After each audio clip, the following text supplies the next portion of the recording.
ಮಾತರ್ಮೇ ಮಾತರಿಶ್ವನ್ನ ಪಿತರತುಲಗುರೋ ಭ್ರಾತರಿಷ್ಟಾಪ್ತಬಂಧೋ ಸ್ವಾಮಿನ್ನ ಸರ್ವಾಂತರಾತ್ಮನ್ನ ಜರ ಜರಯಿತರ್ಜನ್ಮ ಮೃತ್ಯಾಮಯಾನಾಂ ಗೋವಿಂದೇ ದೇಹಿ ಭಕ್ತಿಂ ಭವತಿ ಚ ಭಗವನ್ನೂರ್ಜಿತಾಂ ನಿರ್ನಿಮಿತ್ತಾಂ ನಿರ್ವ್ಯಾಜಾಂ ನಿಶ್ಚಲಾಂ ತದ್ಗುಣಗಣ ಬೃಹತೀಂ ಶಾಶ್ವತೀಮಾಶುದೇವ ನಾರಾಯಣಂ ನಮಸ್ಕೃತ್ಯ ನರಂ ಚೈವ ನರೋತ್ತಮಂ ದೇವೀಂ ಸರಸ್ವತೀಂ ವ್ಯಾಸಂ ತತೋ ಜಯಮುದೀರಯೇ ವಿಜಾನತಾಮವಿತ್ತಸ್ಯ ಮಧ್ವಸ್ಯ ಜಗತಿ ಗುರೋಃ ಪೂರ್ವಾಚಾರ್ಯಮಹಿಷ್ಠಾನಾಂ ಇಯಂ ಪ್ರಣತಿಮಾಲಿಕಾ ಪೂರ್ಣಜ್ಞಾನಾಯ ವಿದ್ಮಹೇ ಪೂರ್ಣಾನಂದಾಯ ಧೀಮಹಿ ತನ್ನೋ ವ್ಯಾತ ಪ್ರಚೋದಯಾತ್.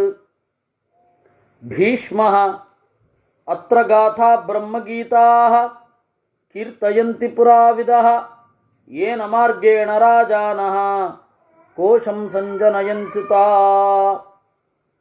ಬ್ರಹ್ಮದೇವರು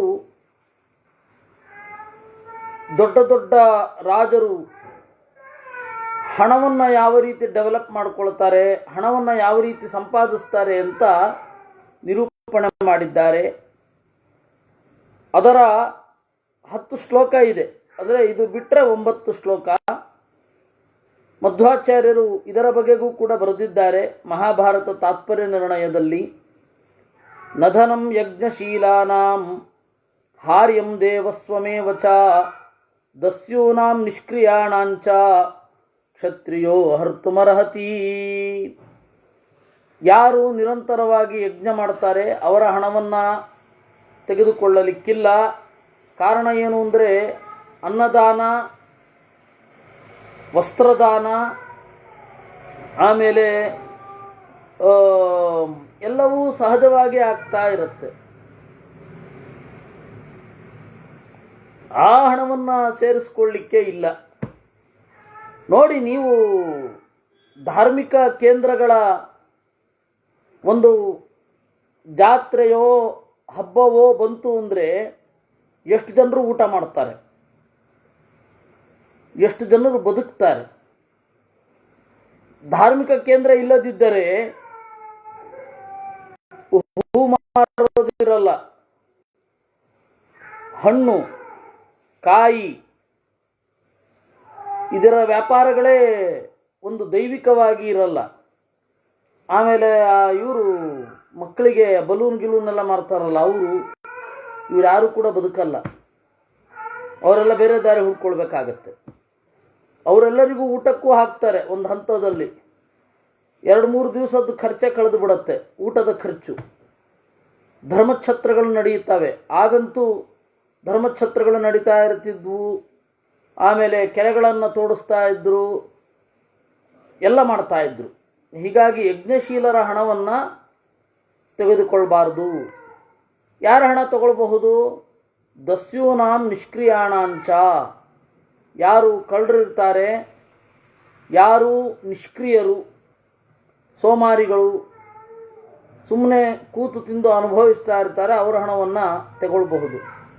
ಇಮಾ ಪ್ರಜಾಕ್ಷತ್ರಿಯಾಣಾಂ ರಕ್ಷಾಹನ್ಯಾಶ್ಚ ಭಾರತ ಧನಂ ಹಿ ಕ್ಷತ್ರಿಯಸ್ಯೇಹ ದ್ವಿತೀಯಸ್ಯ ನ ವಿದ್ಯತೆ. ಮಧ್ವಾಚಾರ್ಯರು ಕೂಡ ಇದರ ಬಗೆಗೆ ಮಹಾಭಾರತ ತಾತ್ಪರ್ಯ ನಿರ್ಣಯದ 28ನೇ ಅಧ್ಯಾಯ ಶಾಂತಿ ಪರ್ವ ಮತ್ತು ಅನುಶಾಸನ ಪರ್ವಗಳ ಸೇರಿ ನಿರ್ಣಯ ಮಾಡಿದ್ದಾರೆ. ಅವರು ಹೇಳ್ತಾರೆ, ಯಜ್ಞಶೀಲರ ಮತ್ತು ದೇವಸ್ವ, ದೇವತೆಗಳಿಗೆ ಬಿಟ್ಟ ಅಂದರೆ ದೇವಸ್ಥಾನದ ಸೊತ್ತನ್ನು ರಾಜ ತಗೊಳ್ಬಾರದು. ಕಾರಣ ಏನು ಅಂತಂದರೆ, ರಾಜ ಮಾಡಬಹುದಾದ ಕೆಲಸವನ್ನು ದೇವಸ್ಥಾನಗಳು ಅಧಿಕಾರದ ಒಂದು ದರ್ಪ ಇಲ್ಲದೆ ಮಾಡ್ತಾ ಇರ್ತವೆ ಅಂತ. ಅಧಿಕಾರದ ದರ್ಪ ಇಲ್ಲದೆ ಮಾಡ್ತಾ ಇರ್ತವೆ.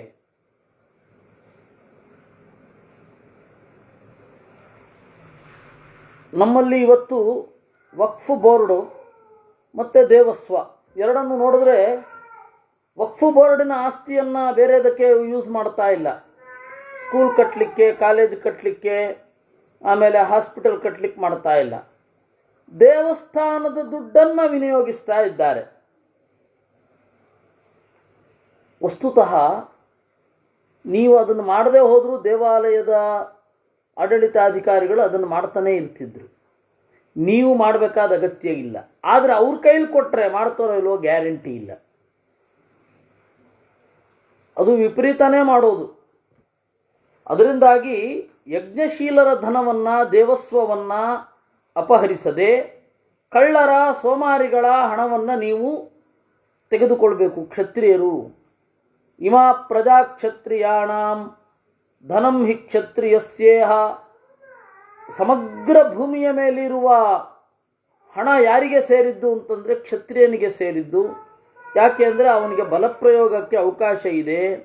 ಯಾರಲ್ಲಿ ಬಲ ಇದೆಯೋ ಅವರಲ್ಲಿ ಹಣ ಅನ್ನೋದು ಸೇರುತ್ತೆ. ತದಸ್ಯ ಸ್ಯಾತ್ ಬಲಾರ್ಥಂ ವಾ ಧನಂ ಯಜ್ಞಾರ್ಥಮೇವ ವಾ ಅಭೋಜ್ಯಾಶ್ಚೌಷಧೀಶ್ಚಿತ್ವಾ ಭೋಜ್ಯ ಏವ ಭವಂತ್ಯುತ. ಅದರಿಂದಾಗಿ ತದಸ್ಯ ಸ್ಯಾತ್ ಬಲಾರ್ಥಂ ವಾ,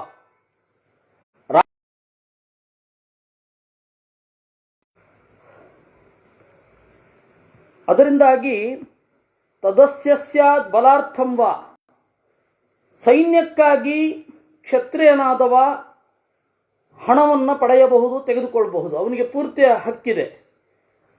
ಯಜ್ಞಾರ್ಥಮೇವಚ, ರಾಜನೊಬ್ಬ ಯಜ್ಞ ಮಾಡ್ತಾನೆ ಅಂತಂದರೆ ಅದಕ್ಕೂ ಕೂಡ ಅವನು ಹಣವನ್ನು ತೆಗೆದುಕೊಳ್ಳಬಹುದು. ಪಾಯಿಂಟ್ ಇರೋದಿಷ್ಟೇ, ಹಣ ಅನ್ನೋದು ನಮ್ಮಲ್ಲೇ ಓಡಾಡೋ ಹಾಗೆ ನೋಡ್ಕೋಬೇಕು ಅಷ್ಟೇ. ನಾವಿವತ್ತು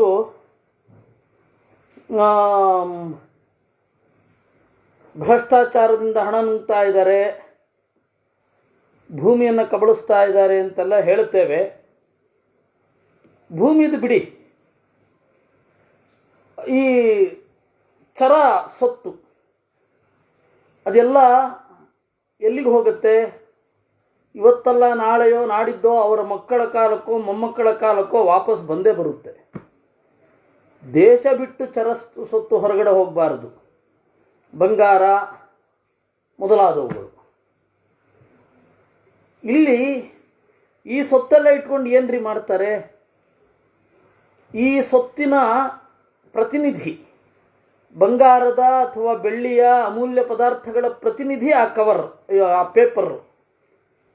ಅದು ಇವತ್ತಲ್ಲ ನಾಳೆ ವಾಪಸ್ ಬರಲೇಬೇಕು. ಇವನು ಚೆನ್ನಾಗಿ ದುಡಿತಾನೆ, ಇವ್ರ ಮಕ್ಕಳು ಮೊಮ್ಮಕ್ಕಳು ಸುಮ್ಮನೆ ಸುಖವಾಗಿದ್ದುಕೊಂಡು ಕೆಲಸವನ್ನು ಮಾಡದೆ ಅದನ್ನು ಖರ್ಚು ಮಾಡ್ತಾರೆ. ಮಕ್ಕಳ ಕಾಲಕ್ಕೆ ಖರ್ಚಾಗಲಿಲ್ಲ ಅಂದರೆ ಮೊಮ್ಮಕ್ಕಳ ಕಾಲಕ್ಕಾದರೂ ಖರ್ಚಾಗಲೇಬೇಕು. ಯಾರಾದರೊಬ್ಬರು ತಲೆ ಕೆಟ್ಟವರು ಬಂದು ಡಿಮಾನಿಟೈಸೇಷನ್ ಮಾಡಿದ್ರೆ ಮುಗಿದೇ ಹೋಯಿತು. ಇದನ್ನೆಲ್ಲ ಕನ್ವರ್ಟ್ ಮಾಡಿಸ್ಕೊಳ್ಳಿಕ್ಕೆ ಓಡಾಡಬೇಕು.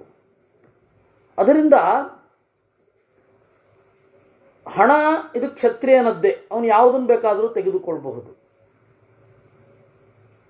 ಅದನ್ನು ಮೀರಿದ ಒಂದು ಪ್ರಾಬ್ಲಮ್ ಇದೆ ನಮಗೆ ಇವತ್ತು. ಲಂಚ ತಗೊಂಡ್ಬಿಡ್ತಾ ಇದ್ದಾರೆ ಅಂತ, ಹೌದು, ಅದು ಅವರೇನು ಉದ್ಧಾರ ಆಗೋದಿಲ್ಲ. ಆದರೆ ಪ್ರಾಬ್ಲಮ್ ಅದು ನಿಜವಾಗಿಯೂ ಅದೊಂದು ಸಮಸ್ಯೆ ಯಾವುದು? ನಿಜವಾಗಿಯೂ ಸಮಸ್ಯೆ ಯಾವುದು ಅಂತ ಹೇಳಿದರೆ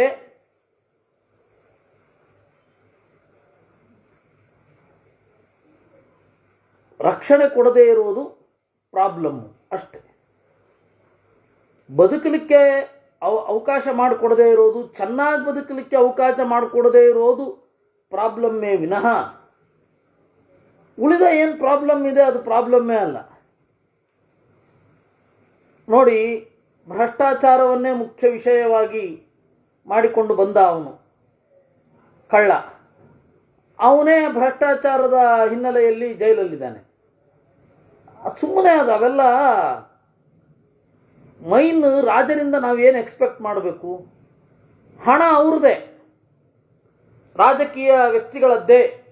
ಯಾರು ಕ್ಷತ್ರಿಯ ಇರ್ತಾನೆ ಅವಂದೇ ಹಣ, ಯಾರಿಗೆ ಪವರ್ ಇರುತ್ತೆ ಅವಂದೇ ಹಣ. ಆದರೆ ಅದು ಯಾವುದಕ್ಕೆ ವಿನಿಯೋಗ ಆಗಬೇಕು ಅಂತಂದರೆ ಪ್ರಜೆಗಳ ದೈನಂದಿನ ಬದುಕಿಗೆ ಹೇಗೋ ಒಂದು ಬರಬೇಕು. ಬಹಳ ಶ್ರೀಮಂತರಿದ್ದಾರೆ, ನಾವೆಲ್ಲ ನೋಡ್ತೇವಲ್ಲ, ರೆಡ್ಡಿ, ಅಂಬಾನಿ, ಅದಾನಿ ಅವರೆಲ್ಲ 1000 ಕೋಟಿ ಖರ್ಚು ಮಾಡಿದ್ರು ಅಂತೆಲ್ಲ ಹೇಳ್ತಾರೆ. ಅದೆಲ್ಲ ಬೇರೆಯವರ ಬದುಕಿಗೆ ಆಗಿದ್ದದು, ಸುಮ್ಮನೆ ವೇಸ್ಟ್ ಏನಾಗಲಿಲ್ಲ. ಅನೇಕ ಜನ ಬದುಕಿದ್ರು, ಅದ್ರ ಸುತ್ತ ಬಿದ್ದು ಬಡ್ಕೊಳ್ತಾರೆ ಇವರು. ನಾವು ರಾಜರಿಂದ ಎಕ್ಸ್ಪೆಕ್ಟ್ ಮಾಡಬೇಕಾದದ್ದು ಏನು? ಜನರಿಗೆ ಬದುಕು. ಉದ್ಯಮಿಗಳಿಂದಲೂ ಜನರಿಗೆ ಬದುಕಾದರೆ ರಾಜರು ಸುಮ್ಮನೆ ಇರಬೇಕು. ಅದರಿಂದಾಗಿ ಇಮಾ ಪ್ರಜಾ ಕ್ಷತ್ರಿಯಾಣಾಂ ರಕ್ಷ್ಯಾ ಹನ್ಯಾಶ್ಚ ಭಾರತ ಧನಂ ಹಿ ಕ್ಷತ್ರಿಯಸ್ಯೇಹ ದ್ವಿತೀಯಸ್ಯ ನ ವಿದ್ಯತೆ. ಹಣ ಅನ್ನೋದು ಎಕ್ಸ್ಕ್ಲೂಸಿವ್ಲಿ ಕ್ಷತ್ರಿಯರದ್ದು, ಅಂದರೆ ಆಳುವವರದ್ದು. ದ್ವಿತೀಯಸ್ಯ ನ ವಿದ್ಯತೆ, ಬೇರೆಯವ್ರದ್ದು ಯಾರ್ದು ಅಲ್ಲ. ತದಸ್ಯ ಸ್ಯಾತ್ ಬಲಾರ್ಥಂ ವಾ ಧನಂ ಯಜ್ಞಾರ್ಥಮೇವ ಚ. ಅದರಿಂದಾಗಿ ರಾಜನ ಹಣ ಒಂದೋ ಸೈನ್ಯಕ್ಕೆ ಒಂದೋ ಯಜ್ಞಕ್ಕೆ ಖರ್ಚಾಗುತ್ತೆ. ಬೇರೆಯವರು ಯಜ್ಞಶೀಲರಾಗಿದ್ದರೆ ಅವನವ್ರಿಗೆ ತೆರಿಗೆ ಹಾಕಬಾರ್ದು, ಯಾಕೆಂದರೆ ಇವ್ರು ಮಾಡುವ ಕೆಲಸವನ್ನು ಅವ್ರು ಮಾಡ್ತಾರೆ.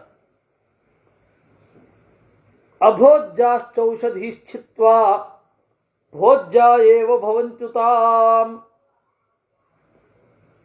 ಅಭೋಜ್ಯಾಶ್ಚ ಓಷಧೀಶ್ಚಿತ್ವಾ, ಉಣ್ಣಬಾರದ ತಿನ್ನಲಾಗದ ಔಷಧಿಗಳನ್ನು ಕತ್ತರಿಸಿ ಅದನ್ನು ಊಟಕ್ಕೆ ಬಳಸೋದು. ಆ ರೀತಿ ಯುದ್ಧಕ್ಕೆ ಅಂತ ಖರ್ಚು ಮಾಡಿದ್ರೂ ಕೂಡ ಅದು ಅಂತಿಮವಾಗಿ ಬದುಕನ್ನು ಜನರೇಟ್ ಮಾಡುತ್ತೆ, ಲೈಫ್ ಜನರೇಟೇ ಮಾಡೋದು. ಆದ್ದರಿಂದ ಹಣ ಹೇಗೆ ಸಂಗ್ರಹಿಸಬೇಕು, ಯಾರ್ದನ್ನು ನೀವು ತೆಗೆದುಕೊಳ್ಬೇಕು, ಕೋಶವನ್ನು ಹೇಗೆ ಡೆವಲಪ್ ಮಾಡಬೇಕು ಅನ್ನೋದರ ಬಗೆಗೆ ಭೀಷ್ಮಾಚಾರ್ಯರು ಹೇಳಿದ್ದು. ಯೋ ವೈ ನ ದೇವಾನ್ನ ಪಿತೃನ್ ಅಮರ್ತ್ಯಾನ್ ಹವಿಷಾರ್ಚತಿ ಅನರ್ಥಿಕಾಂ ತದ್ವನಿತಾಂ ಆಹುರ್ಧರ್ಮವಿದೋ ಜನಾ. ತದ್ಧನಿತಾಂ, ಯಾರು ದೇವತೆಗಳನ್ನು ಸಂತೃಪ್ತಿಪಡಿಸುವುದಿಲ್ಲ, ಪಿತೃಗಳನ್ನು ಸಂತುಷ್ಟಿಪಡಿಸುವುದಿಲ್ಲ, ಮನುಷ್ಯರನ್ನು ಸಂತೃಪ್ತಿಪಡಿಸೋದಿಲ್ಲ. ಅನರ್ಥಕಾಂ ತದ್ಧನಿತಾಂ, ಅವನ ಹಣ ಏನಕ್ಕೆ? ಒಂದೋ ದೇವತೆಗಳನ್ನು ಸಂತೋಷಪಡಿಸ್ಬೇಕು, ಒಂದೋ ಬದುಕಿರುವ ಪಿತೃಗಳನ್ನು ಮತ್ತು ಪಿತೃದೇವತೆಗಳನ್ನು ಸಂತೋಷಪಡಿಸ್ಬೇಕು, ಮರ್ತ್ಯಾನ್ ಮನುಷ್ಯರನ್ನು ಸಂತೋಷಪಡಿಸ್ಬೇಕು. ಈ ಮೂರನ್ನೂ ಮಾಡಬೇಕಾದ್ರೆ ಜನರಿಗೇನೋ ಉಪಯೋಗ ಆಗೋದು. ದೇವತೆಗಳನ್ನು ಸಂತೋಷಪಡಿಸ್ಬೇಕು ಅಂತಂದರೆ ಭೂರಿ ಭೋಜನ ಹಾಕಿಸ್ಬೇಕಾ? ಪಿತೃಗಳನ್ನು ಸಂತೋಷಪಡಿಸ್ಬೇಕು ಅಂತಂದರೆ ಜ್ಞಾನಿಗಳಿಗೆ ಕೊಡಬೇಕಾ? ಮನುಷ್ಯರನ್ನು ಸಂತೋಷಪಡಿಸ್ಬೇಕು ಅಂತಂದರೆ ಕೆರೆ ಕಟ್ಟೆ ಕಟ್ಟಿಸಬೇಕು, ಬಾವಿ ತೋಡಿಸ್ಬೇಕು, ಮರಗಳನ್ನು ನೆಡೆಸಬೇಕು, ಅದೇ ತಾನೇ? ಅಥವಾ ಅನ್ನದಾನ ಮಾಡಬೇಕು. ಈ ಮೂರರನ್ನು ಯಾರು ಸಂತೋಷಪಡಿಸೋದಿಲ್ಲ, ಅನರ್ಥಿಕಾಂತದ್ಧನಿತಾಂ. ಈ ಕ್ರಿಕೆಟ್ ಆಟಗಾರರದ್ದು ಇರುತ್ತೆ, ಅವರು ಏನೋ ಒಳ್ಳೆ ಕೆಲಸ ಮಾಡ್ತಾರೇನೋ, ಇಲ್ಲ ಎಲ್ಲರನ್ನೂ ನಾನು ಒಂದೇ ತಕ್ಕಡಿಯಲ್ಲಿ ತೂಗ್ತಾ ಇಲ್ಲ. ಆದರೆ ನೀವು ಯೋಚನೆ ಮಾಡಿ, 40 ವರ್ಷ ಆದಮೇಲೆ ಆಟ ಅಂತೂ ಆಡಲಿಕ್ಕಾಗಲ್ಲ. ಆದರೆ ಹಣ ವಿಪರೀತ ಶೇಖರಣೆ ಆಗಿರುತ್ತೆ. ಬೇಗ ಸಾಯೋರು ಅಲ್ಲ, ಗಟ್ಟಿಯಾದ ದೇಹ ಇಟ್ಕೊಂಡಿರ್ತಾರೆ, ಸಮಾಜಕ್ಕೆ ವೇಸ್ಟ್ ಅವರು. ಈ ಥರದವರೇ ನಮಗೆ ರೋಲ್ ಮಾಡೆಲ್ಲು. ಅವ್ರು ಏನು ಮಾಡ್ತಾರೆ? ಅವರು ಇನ್ನೊಂದು ಏನೋ ಒಂದು ಹೋಟೆಲೋ ಅಥವಾ ಅಲ್ಲಿಂದ ಬಂದಿದ್ದನ್ನು ದುಡ್ಡನ್ನು ಇನ್ನೆಲ್ಲೋ ಹೂಡ್ತಾರೆ. ಬರೀ ಇಂಥದ್ದೇ. ದೇವತೆಗಳನ್ನಾಗಲಿ ಪಿತೃಗಳನ್ನಾಗಲಿ ಮನುಷ್ಯರನ್ನಾಗಲಿ ನಿರಂತರವಾಗಿ ಸಂತೋಷಪಡಿಸೋಲ್ಲ. ಯಾವುದೋ ಒಂದು ಫೌಂಡೇಶನ್ ಮಾಡಿಕೊಂಡು ಏನೋ ಒಂದು ಸ್ವಲ್ಪ ಸಹಾಯ ಮಾಡಬಹುದು, ಇಲ್ಲ ಅನ್ನಲ್ಲ. ಅವ್ರು ಬೇರೆ ದೇಶದಲ್ಲಿ ಹೋಗಿ ಸೆಟ್ಲಾದರೆ ಮುಗೀತು, ಇಲ್ಲಿ ಯಾರು ಮಾಡ್ತಾರೆ? ಇದೆಲ್ಲ ನಮಗೆ ಎಚ್ಚರ ಆಗಿರಬೇಕಾದ ವಿಚಾರಗಳಿವೆಲ್ಲ. ಮಹಾಭಾರತ ಹೇಳೋದು ಅದನ್ನು ನೋಡಪ್ಪ. ಹಣ ಇರೋದು ಸಾರ್ಥಕ ಆಗೋದು ದೇವ ಪಿತೃ ಮರ್ತ್ಯರನ್ನು ಸಂತೋಷಪಡಿಸೋದ್ರಿಂದ. ಈ ಮೂರನ್ನು ಪಡಿಸದೆ ಹೋದರೆ ಆ ಹಣ ಯಾಕೆ? ರಾಜನಿಗೆ ಹೋಗಬೇಕು. ರಾಜ ಏನು ಮಾಡಬೇಕು? ಯಜ್ಞ ಮಾಡುವವರಿಗೆ ತೆರಿಗೆ ವಿನಾಯಿತಿ ಕೊಡಬೇಕು, ಅಥವಾ ಅವನೇ ಯಜ್ಞ ಮಾಡಬೇಕು, ಇಲ್ಲವೇ ಸೈನ್ಯವನ್ನು ಸಾಕಬೇಕು, ಅಷ್ಟೇ. ಇವತ್ತಿಗೂ ಎಲ್ಲ ದೇಶದ ಬಜೆಟ್ಟಿನಲ್ಲಿ ಮೇಜರ್ ಪೋರ್ಷನ್ ಬಂದು ಸೈನ್ಯಕ್ಕೆ ಹೋಗೋದು. ಯಾಕೆ? ರಕ್ಷಣೆಯೇ ಮುಖ್ಯ ಗುರಿ, ರಕ್ಷಣೆಯೇ ಮುಖ್ಯ ಉದ್ದೇಶ. ಅದನ್ನೆಲ್ಲ ನಾವು ಪ್ರಶ್ನೆ ಮಾಡಲಿಕ್ಕಾಗಲ್ಲ. ಜಾಸ್ತಿ ರಕ್ಷಣೆ ಮಾಡಬಾರದು ಅಂದರೆ ನಾವು ಸುಮ್ಮನೆ ಇರ್ತೀವಿ, ಬೇರೆಯವ್ರು ಸುಮ್ಮನೆ ಇರಬೇಕಲ್ಲ. ಈಗ ಹಿಂದೂ ಮುಸ್ಲಿಂ ಭಾಯಿ ಭಾಯಿ, ಹಿಂದೂ ಚೀನಿ ಭಾಯಿ ಭಾಯಿ ಅಂತ ಹೇಳ್ತೇವೆ. ನಾವು ಹೇಳ್ತೀವಿ ರೀ, ಅವ್ರು ಹೇಳ್ತಾರೇನ್ರಿ? ಮಾಡಲೇಬೇಕು. ನೀವು ಡಿಫೆನ್ಸ್ಗಾಗಿ ಯಾಕಷ್ಟು ಖರ್ಚು ಮಾಡ್ತೀರಾ, ಅದ್ರ ಬದಲು ಊಟಕ್ಕೆ ಹಾಕಿ. ಉಪಗ್ರಹ ಯಾಕೆ ಕಳಿಸ್ತೀರಾ, ಸ್ಯಾಟಲೈಟ್ ಯಾಕೆ ಕಳಿಸ್ತೀರಾ, ಅದ್ರ ಬದಲು ಜನರಿಗೆ ಊಟಕ್ಕೆ ಹಾಕಿ. ಇವೆಲ್ಲ ಸುಮ್ಮನೆ ಬೋಗಸ್ ಇವೆಲ್ಲ. ಅದರಿಂದಾಗಿ ಮಹಾಭಾರತ ಸ್ಪಷ್ಟವಾಗಿ ಬಲಾರ್ಥಂ ಸೈನ್ಯಕ್ಕಾಗಿ, ಯಜ್ಞಕ್ಕಾಗಿ ರಾಜನಾದವನ ಹಣ ಖರ್ಚಾಗತ್ತೆ, ಯಾವ ತೊಂದರೆಯೂ ಇಲ್ಲ. ಹರೇ ತದ್ರವಿಣಂ ರಾಜನ್ ಧಾರ್ಮಿಕ ಪೃಥಿವೀಪತಿ ನಹಿನ ಪ್ರೀಣಯೇ ಲೋಕಾನ್ನ ಲೋಕೋ ಗರ್ಹತೆ ನೃಪಂ. ಈ ರೀತಿ ಕಳ್ಳರ ನಿಷ್ಕ್ರಿಯರಾದವರ ಹಣವನ್ನು ರಾಜ ತೆಗೆದರೆ ಬೈಯೋರು ಯಾರೂ ಇರಲ್ಲ. ಅಂದರೆ ಕೆಲಸ ಮಾಡ್ತಾ ಇರ್ಬೇಕು ಅವನಷ್ಟೇ. ನಹಿನ ಪ್ರೀಣಯೇ ಲೋಕಾನ್, ಜನ ಅವನನ್ನು ಇಷ್ಟಪಡೋದಿಲ್ಲ ಅಂತಲ್ಲ. ನಲೋಕೋ ಗರ್ಹತೆ ನೃಪಂ, ಜನ ಯಾರು ಬೈಯೋದೂ ಇಲ್ಲ. ಕಾರಣ ಏನು? ಆಗಿದೆ ಅಷ್ಟೆ. ಅವನು ಉಪಕಾರ ಮಾಡ್ತಾ ಇದ್ದಾನೆ, ಪ್ರಜೆಗಳನ್ನು ನೋಡ್ಕೋತಾ ಇದ್ದಾನೆ. ಅಸಾಧುಭ್ಯೋ ನಿರಾದಾಯ ಸಾಧುಭ್ಯೋ ಯ ಪ್ರಯಚ್ಛತಿ ಆತ್ಮಾನಂ ಸಂಕ್ರಮಂ ಕೃತ್ವಾ ಮನ್ಯೇ ಧರ್ಮ ಕೃದೇ ವಸಃ. ಅಸಜ್ಜನರಿಂದ ಹಿರಿದು ಸಜ್ಜನರಿಗೆ ಯಾರು ಕೊಡ್ತಾನೆ ಅವನು ಧರ್ಮವನ್ನು ಮಾಡುವವ. ಔದ್ಭಿಜ್ಜಾಜಂತವೋ ಯದ್ವತ್ ಶ್ರುತ್ವಾ ವಾಚೋ ಯಥಾ ತಥಾ ಅನಿಷ್ಟತಃ ಸಂಭವಂತಿ ತಥಾ ಯಜ್ಞ ಪ್ರಜಾಯತೆ. ಔದ್ಭಿಜ್ಜಾಜಂತವೋ ಯದ್ವತ್. ಉದ್ಭಿತ್ ಅಂತಂದರೆ ಭೂಮಿಯನ್ನು ಭೇದಿಸಿ ಹುಟ್ಟುವವುಗಳು. ಯಾವುದು? ಗಿಡ, ಮರ ಮೊದಲಾದವುಗಳು, ಬಳ್ಳಿ ಇತ್ಯಾದಿಗಳು. ಇದು ಎಲ್ಲವೂ ಕೂಡ ಜನರನ್ನು ಸಂತೃಪ್ತಿಗೊಳಿಸಲಿಕ್ಕಾಗಿ ಇರುವಂಥದ್ದು. ನಾವು ಅದನ್ನು ದೇವರಿಗೆ ಅರ್ಪಣೆ ಮಾಡಬೇಕೇ ವಿನಃ ನಮ್ಮ ಸುಪ್ರೀಮಸಿಯನ್ನು ನಾವು ತಲೆಗೆ ಏರಿಸಿಕೊಳ್ಳದೆ ದೇವರಿಗೆ ಅರ್ಪಣೆ ಮಾಡಿ ತಿನ್ನಬೇಕೇ ವಿನಃ ಅದನ್ನು ಯಾರಾದರೂ ಬೈತಾರ? ಗಿಡಗಳಿಗೆ ಜೀವ ಇದೆ, ನೀವು ಊಟ ಮಾಡ್ತಾ ಇದ್ದೀರಾ, ಅದರಿಂದಾಗಿ ಜೀವಹಿಂಸೆ ಅಂತ ಹೇಳಿ ಯಾರಾದರೂ ಹೇಳ್ತಾರ? ಅಷ್ಟೇ ದುರ್ಜನರನ್ನು ಹಿರಿದು ಸಜ್ಜನರಿಗೆ ಕೊಡೋದು. ಯಥೈವ ದಂಶಮಸ್ಮಾಕಂ ಯಥೈವ ದಂಶಮಚಕಂ ಯಥಾ ಕೀಟ ಪಿಪೀಲಿಕಂ ಸೈವ ವೃತ್ತಿರಯಜ್ಞೇತು ಯಥಾ ಧರ್ಮೋ ವಿಧೀಯತೆ. ಈ ಪೆಟ ಅಂತ ಹೇಳಿ ಒಂದು ಪ್ರಾಣಿ ದಯಾಪರ ಸಂಘ ಇದೆ. ಅದು ಸೊಳ್ಳೆಗಳ ಪರವಾಗಿ, ನೊಣದ ಪರವಾಗಿ, ಕೀಟ ಇರುವೆಗಳ ಪರವಾಗಿ ಏನಾದರೂ ಕೆಲಸ ಮಾಡಲಿಕ್ಕಾಗ್ತದ? ಸೇವ್ ಆ್ಯಂಟ್ಸ್, ಸೇವ್ ಏನು ಇನ್ಸೆಕ್ಟ್ಸ್ ಅಂತ ಹೇಳಿ ಅಭಿಯಾನ ಮಾಡ್ತಾರ ಅವರು? ಇಲ್ಲ. ಅದೇ ರೀತಿ ಯಜ್ಞ ಮಾಡದವರಲ್ಲಿ, ಕಳ್ಳರಲ್ಲಿ, ಸುಳ್ಳರಲ್ಲಿ ಹಣವನ್ನು ಹಿರಿದು ನಾರ್ಮಲ್ ಆಗಿರುವವರಿಗೆ ಕೊಡಬೇಕು. ಆದರೆ ಇವತ್ತು ಮಾನವ ಹಕ್ಕು ಆಯೋಗಗಳೆಲ್ಲ ಇರೋದೇ ಅವ್ರನ್ನ ರಕ್ಷಣೆ ಮಾಡಲಿಕ್ಕೆ. ನೀವು ನೋಡಿ, ಮಾನವ ಹಕ್ಕು ಆಯೋಗದ ನೋಟಿಸ್ ಎಲ್ಲ ಇರೋದು ಅವ್ರಿಗಲ್ಲ, ಪೊಲೀಸರ ಮೇಲೆ ಇರುತ್ತೆ. ಪೊಲೀಸರು ಹಾಜರಾಗಬೇಕು. ಯಥಾ ಹ್ಯಕಸ್ಮಾತ್ ಭವತಿ ಭೂಮೌ ಪಾಂಸು ಸ್ತೃಣೋಪಲಂ ತದ್ಯಥೇಹ ಭವೇದ್ ಧರ್ಮಃ ಸೂಕ್ಷ್ಮತರ ಸ್ಮೃತಃ. ನೋಡಿ, ಭೂಮಿಯಲ್ಲಿ ಅತ್ಯಂತ ಸೂಕ್ಷ್ಮವಾದ ಪರಮಾಣುಗಳೆಲ್ಲ ಇರ್ತದೆ. ಆ ರೀತಿ ಅದು ನಮ್ಗೆ ಗೋಚರವೇ ಆಗಲ್ಲ. ಆ ರೀತಿ ಧರ್ಮವೂ ಕೂಡ ಸೂಕ್ಷ್ಮವಾಗಿರುವಂಥದ್ದು. ಆಪತ್ತಿನಲ್ಲಿ ಆ ಧರ್ಮವನ್ನು ನಾವು ಬದುಕಲಿಕ್ಕಾಗಿ ಬಳಸಬೇಕು. ಆಪತ್ತು ಇಲ್ಲದೆ ಹೋದಾಗ ಅದೇ ಧರ್ಮವನ್ನು ಪರಲೋಕದಲ್ಲಿ ಬದುಕಿಗಾಗಿ ಬಳಸಬೇಕು.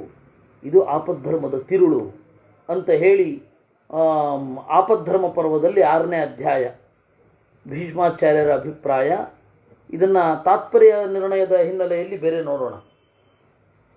ಭೀಷ್ಮ ಅತ್ರೈವ ಛೇದಮವ್ಯಗ್ರಂ ಶೃಣ್ವಾಖ್ಯಾನಮನುತ್ತಮಂ ದೀರ್ಘಸೂತ್ರಮುಪಶ್ರಿತ್ಯ ಕಾರ್ಯ ವಿನಿಶ್ಚಯೇ.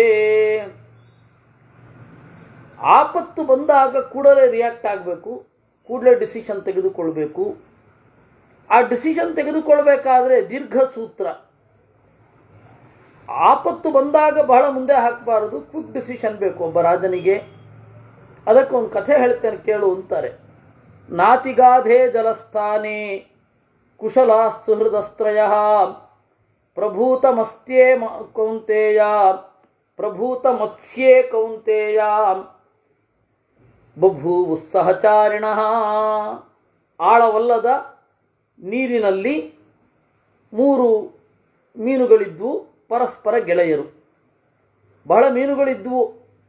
ಪ್ರಭೂತ ಮತ್ಸ್ಯೇ ತತ್ರೈಕ ಪ್ರಾಪ್ತಕಾಲಜ್ಞಃ ದೀರ್ಘದರ್ಶಿ ತಥಾ ಪರಃ ದೀರ್ಘಸೂತ್ರಸ್ತಥಾ ಚೈಕಃ ತ್ರಯಾಣಾಂ ಜಲಚಾರಿಣಾಂ. 3 ಮೀನುಗಳು. ಒಂದು ಮೀನಿನ ಹೆಸರು ಪ್ರಾಪ್ತಕಾಲಜ್ಞ. ಟೈಮ್ ಬಂದ ಕೂಡಲೇ ಏನು ಮಾಡಬೇಕು ಅದಕ್ಕೆ ರಿಯಾಕ್ಟ್ ಆಗಿಬಿಡುತ್ತದು, ಅದು ಪ್ರಾಪ್ತಕಾಲಜ್ಞ. ಎರಡನೆಯದ್ದು ದೀರ್ಘದರ್ಶಿ, ಮುಂದಾಲೋಚನೆ. ಮೂರನೆಯದ್ದು ದೀರ್ಘಸೂತ್ರ, ಮುಂದೆ ಹಾಕತ್ತೆ. ಕದಾಚಿತ್ತಜ್ಜಲಸ್ಥಾನಂ ಮತ್ಸ್ಯಬಂಧಾಸ್ತಮಂತತಃ ನಿಸ್ರಾವಯಾಮಾಸುರಥೋ ನಿಮ್ನೇತು ವಿವಿಧೈರ್ಮುಖೈಃ. ಬೇಸಿಗೆ ಕಾಲದಲ್ಲಿ, ಬೇಸಿಗೆ ಕಾಲ ಹತ್ತಿರ ಬರ್ತಾ ಇದೆ, ನೀರು ಒಂದು ಸ್ವಲ್ಪ ಕಡಿಮೆ ಆಗ್ತಾ ಇದೆ. ಮೀನುಗಾರರು ಬಂದರು, ನೋಡಿದ್ರು. ಪ್ರಕ್ಷೀಯಮಾಣಂ ತದ್ಬುದ್ಧ್ವಾ ಜಲಸ್ಥಾನಂ ಭಯಾಗಮೆ ಅಬ್ರವೀತ್ ದೀರ್ಘದರ್ಶೀತು ತಾವು ಭೌಸು ಹೃದಯ ತದಾ. ನೀರು ಕಡಿಮೆ ಆಗ್ತಾ ಇರೋದನ್ನು ನೋಡಿ ಆ ದೀರ್ಘದರ್ಶಿ, ದೂರ ಯೋಚನೆ, ಮುಂದಾಲೋಚನೆ ಮಾಡುವ ಆ ಒಂದು ಮೀನು ಹೇಳಿತಂತೆ, ಇಯಮಾಪತ್ ಸಮುತ್ಪನ್ನ ತರ್ವೇಚಾಂ ತಲಿಲೌಕತಾಂ ಶೀಘ್ರಮನ್ಯತ್ರ ಗಚ್ಛಾಮಃ ಪಂಥಾಯಾವನ್ನ ಶುಷ್ಯತಿ. ನೋಡಿ, ಎಲ್ಲ ಜಲಚರ ಪ್ರಾಣಿಗಳಿಗೆ ದೀರ್ಘವಾದ ವಿಚಿತ್ರವಾದ ಆಪತ್ತು ಬಂದಿದೆ. ಬೇರೆ ಕಡೆ ಹೋಗೋಣ, ಪೂರ್ತಿ ಒಣಗೋ ಮೊದಲು. ಅನಾಗತಮನರ್ಥಂ ಹಿ ಸುನಯೈರ್ಯ ಪ್ರಬೋಧತೆ ನ ಸ ಸಂಶಯಮಾಪ್ನೋತಿ ತಥಾನ್ಯತ್ರ ಪ್ರಯಾಮಹೇ. ಅನಾಗತಂ, ಮುಂದೆ ಬರಲಿರುವ ಅನರ್ಥವನ್ನು ಯಾರು ಸುನಯೈಹಿ, ಒಳ್ಳೆಯ ಪ್ರಜ್ಞಾವಂತಿಕೆಯಿಂದ ಮುಂಗಾಣುವುದಿಲ್ಲವೋ ಅವನು ನಾಶವಾಗುತ್ತಾನೆ. ಯಾರು ಮುಂಗಾಣುತ್ತಾನೋ ಪ್ರಬೋಧತೆ ನಸ ಸಂಶಯಮಾಪ್ನೋತಿ, ಅವನು ಬದುಕಿನಲ್ಲಿ ಸಂದೇಹಕ್ಕೆ ಅವಕಾಶವೇ ಇಲ್ಲ, ಖಂಡಿತವಾಗಿ ಚೆನ್ನಾಗಿ ಬದುಕ್ತಾನೆ. ದೀರ್ಘಸೂತ್ರಸ್ತು ಯಸ್ತತ್ರ ಸೋಬ್ರವೀತ್. ಅದರಿಂದಾಗಿ ತಥಾ ಅನ್ಯತ್ರ ಪ್ರಯಾಮಹೇ, ನಾವು ಬೇರೆ ಕಡೆ ಹೋಗೋಣ ಅಂತ ದೀರ್ಘದರ್ಶಿ ಹೇಳ್ತಾನೆ. ದೀರ್ಘಸೂತ್ರ ಹೇಳ್ತಾನೆ, ಸೋಬ್ರವೀತ್ ಸಮ್ಯಗುಷ್ಯತಾಂ. ಅಯ್ಯೋ, ವಾಸ ಮಾಡೋಣ ಕಣ್ರಿ, ನತು ತಾವತ್ ತ್ವರಾ ಕಾರ್ಯ ಇತಿ ಮೇ ನಿಶ್ಚಿತಾ ಮತಿ. ಬಹಳ ಅವಸರ ಪಡಬೇಡಿ. ಯಾಕೆ ಅವಸರ ಪಡೋದು? ಅಥ ಸಂಪ್ರತಿಪತ್ತಿಜ್ಞಃ ತ್ವಬ್ರವೀತ್ ದೀರ್ಘದರ್ಶಿನಂ. ಆಗ ಪ್ರಾಪ್ತ ಕಾಲ ಏನಿದೆ ಅದು ದೀರ್ಘದರ್ಶಿಗೆ ಹೇಳಿತಂತೆ, ಪ್ರಾಪ್ತೆ ಕಾಲೇ ನಮೇ ಕಿಂಚಿತ್ ನ್ಯಾಯತ ಪರಿಹಾಸ್ಯತೆ. ಪ್ರಾಪ್ತೇ ಕಾಲೇ, ಟೈಮ್ ಬಂದಾಗ ನೋಡೋಣ, ಈಗ ಯಾಕೆ, ಆ ಕೂಡಲೇ ರಿಯಾಕ್ಟ್ ಆದರೆ ಆಯಿತು ಅಂತ. 3 ಇವತ್ತಿಗೂ ಪ್ರತಿಯೊಂದು ರಾಷ್ಟ್ರದಲ್ಲಿಯೂ ಈ 3 ಥರದ ಜನರೇ ಇರೋದು. ಸನಾತನ ಧರ್ಮ ನಾಶ ಆಗ್ತಾ ಇದೆ ಅಂದರೆ ನಾಶ ಆಗಲ್ಲ ಬಿಡ್ರಿ, ಇರುತ್ತೆ ನೋಡ್ಕೊಳ್ಳೋಣ ಅಂತಾರೆ.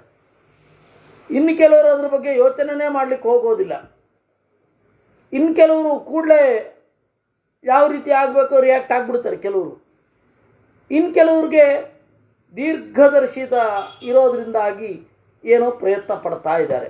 ಹೀಗೆ ಒಂದು ರಾಷ್ಟ್ರ ಅಂತ ತಗೊಂಡಾಗಲೂ, ಒಂದು ಭಾರತ ಅನ್ನುವ ಸರೋವರ ಅಂತ ತೆಗೆದುಕೊಂಡಾಗಲೂ ಕೂಡ ಈ 3 ಥರದವರು ಇದ್ದೇ ಇದ್ದಾರೆ. ಅದೊಂದು ಸಾಂಕೇತಿಕ ಕಥೆ. ಏವ ಮುಕ್ತೋ ನಿರಾಕ್ರಾಮತ್ ದೀರ್ಘದರ್ಶಿ ಮಹಾಮತಿ. ಈ ರೀತಿ ಇಬ್ಬರು ರಿಯಾಕ್ಷನ್ ಹೀಗಿದೆ.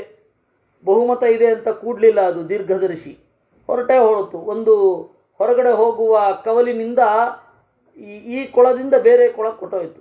ಗಂಭೀರಂ ತಲಿಲಾಚಯಂ, ಆಳವಾದ ಇನ್ನೊಂದು ನೀರಿದ್ದಲ್ಲಿಗೆ ಹೋಯಿತು.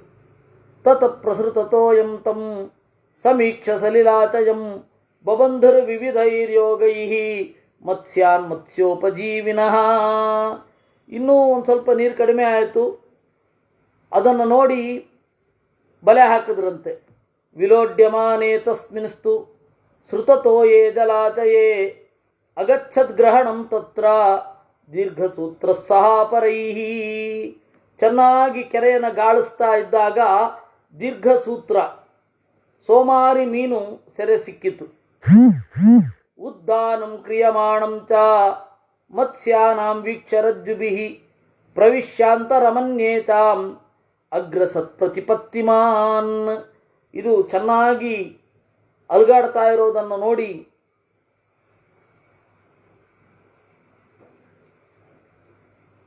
ಪ್ರಾಪ್ತಕಾಲಜ್ಞನಿಗೆ ಗೊತ್ತಾಯಿತು. ಆ ಉದ್ದಾನ ಅಂತ ಹೇಳಿದರೆ ಗಾಳ, ಆ ಗಾಳವನ್ನು ನೋಡಿ ಚೆನ್ನಾಗಿ ಆಡ್ತಾ ಇದೆ. ಹಲವಾರು ಗಾಳಗಳನ್ನು ನುಂಗಿತು. ಇದು ಕೂಡ ಗಾಳವನ್ನು ನುಂಗಿತು. ಎಲ್ಲರೂ ತಗೊಳ್ತಾ ಇದ್ದಾರೆ ಅಂತ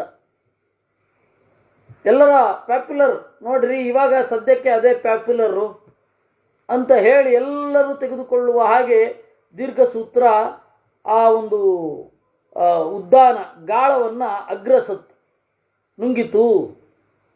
ಅವರೇನು ಮಾಡಿದ್ರು, ಓ ಗ್ರಥಿತ ಐತಿ, ಇಲ್ಲಿ ಗಾಳವನ್ನು ಹಿಡಿದು ಕೂಡಲೇ ಅವ್ರಿಗೆ ಒಂದು ಎಳೆತದ ಅನುಭವ ಆಗತ್ತೆ ಮೀನುಗಾರರಿಗೆ.